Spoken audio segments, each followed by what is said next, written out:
नमस्ते। आज हामी एउटा यस्तो विषयमा कुरा गर्दैछौँ जुन लगानीको यात्रा सुरु गर्न चाहने धेरैको मनमा हुन्छ। नेपालमा यति धेरै म्युचुअल फन्डहरूमध्ये आफ्नो लागि सही एसआइपी कसरी छान्ने? ल, यो रहस्यलाई आज हामी सँगै सुल्झाउने प्रयास गरौँ।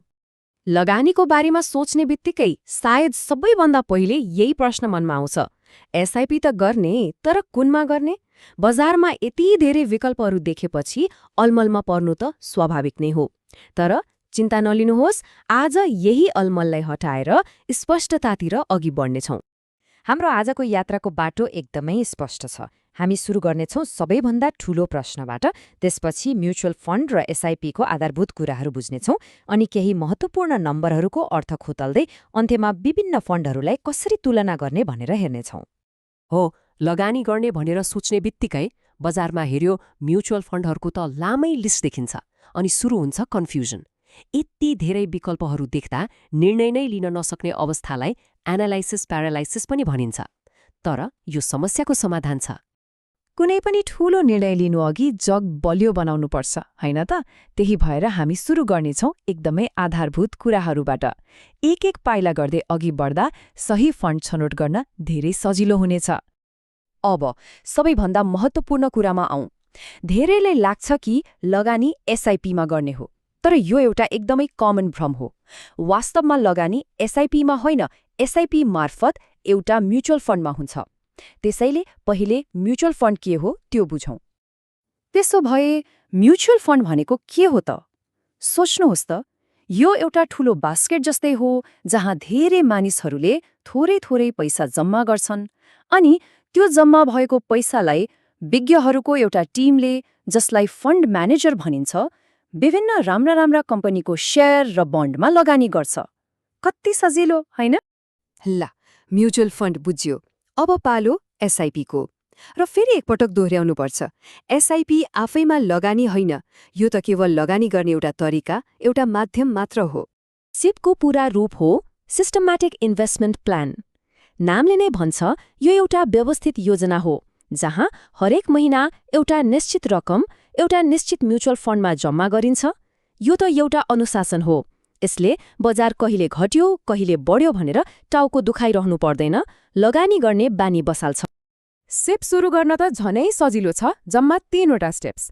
पहिलो र सबैभन्दा महत्त्वपूर्ण, आफूलाई सुहाउँदो म्युचुअल फन्ड छान्ने। दोस्रो, कति पैसा लगानी गर्ने हो, त्यो सानो रकम पनि हुन सक्छ, त्यो तय गर्ने। अनि तेस्रो, नियमित तालिकामा लगानी गर्न सुरु गर्ने। बस यति नै हो। ल, आधारभूत कुराहरू त थाहा भयो। अब आउँछ असली काम। यति धेरै फन्डहरू मध्येबाट कसरी छान्ने? यसका लागि हामीलाई चाहिनेछ 2वटा जादुई औजार, 2वटा महत्त्वपूर्ण नम्बरहरू। यी 2 नम्बर हुन् न्याभ र एयुएम। सुन्दा अलि प्राविधिक लागे पनि यो एकदमै सरल छ। कल्पना गर्नुहोस्, एउटा म्युचुअल फन्ड भनेको एउटा सिङ्गो केक हो। केक। अब त्यो केकको एउटा सानो टुक्राको भाउ कति पर्छ? त्यो नै हो न्याभ। र त्यो पुरै केक कत्रो छ त? त्यो हो एयुएम। एउटाले टुक्राको मूल्य बताउँछ, अर्कोले पुरै केकको साइज। अब यो एनएभी कसरी निकालिन्छ त? यसको हिसाब पनि सिधा छ। फन्डसँग भएको जम्मा सम्पत्तिबाट उसले तिर्नुपर्ने सबै ऋण घटाइन्छ, अनि बाँकी रहेको पैसालाई फन्डको जम्मा टुक्रा अर्थात् युनिटले भाग गरिन्छ। त्यसपछि आउँछ एक टुक्राको भाव अर्थात् एनएभी। अहिलेसम्म हामीले आधारभूत कुरा बुझ्यौँ, एनएभी र एयुएम जस्ता औजारबारे पनि जान्यौँ। अब यी सबै ज्ञानलाई व्यवहारमा उतारौँ र हेरौँ कसरी विभिन्न फन्डहरूलाई दाँच्ने।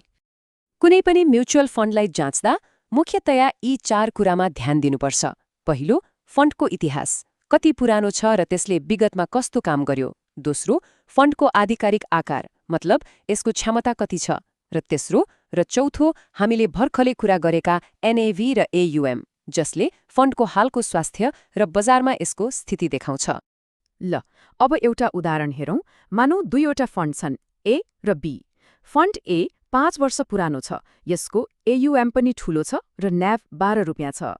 अर्कोतिर फन्ड बी 2 वर्ष मात्र पुरानो, एयुएम पनि सानो र न्याभ 10.5 रुपियाँ छ। अब यहाँ धेरैले के गल्ती गर्छन् भने फन्ड बी को न्याभ कम छ, त्यसैले यो सस्तो र राम्रो भन्ठान्छन्, तर होइन। म्युचुअल फन्डको न्याभ भनेको शेयरको मूल्य जस्तो सस्तो वा महँगो हुँदैन। यसले त केवल 1 युनिटको मूल्य देखाउँछ। फन्ड ए पुरानो भएकोले बढी स्थिर हुन सक्छ। फन्ड बी नयाँ भएकोले ग्रोथको सम्भावना बढी हुन सक्छ। त्यसैले निर्णय लिँदा यी सबै पक्षलाई आफ्नो लगानीको उद्देश्यसँग दाँज्नुपर्छ। र अन्त्यमा सबैभन्दा महत्त्वपूर्ण कुरा, यहाँ दौड सबैभन्दा राम्रो फन्ड पत्ता लगाउने होइन, किनकि त्यस्तो कुनै एउटा बेस्ट फन्ड हुँदैन। बरु दौड त आफ्नो लागि सबैभन्दा उपयुक्त फन्ड कुन हो भनेर पत्ता लगाउने हो। आफ्नो लक्ष्य, आफ्नो जोखिम लिन सक्ने क्षमता अनुसारको फन्ड, यी सबै नम्बरहरू र जानकारीले त्यही सही निर्णय लिन मद्दत गर्ने त हुन्। अब जब औजारहरू के हुन् र तिनीहरूलाई कसरी प्रयोग गर्ने भन्ने थाहा भयो, एउटा नयाँ प्रश्न खडा हुन्छ। यो नयाँ लगानीको यात्रामा पहिलो कदम के होला?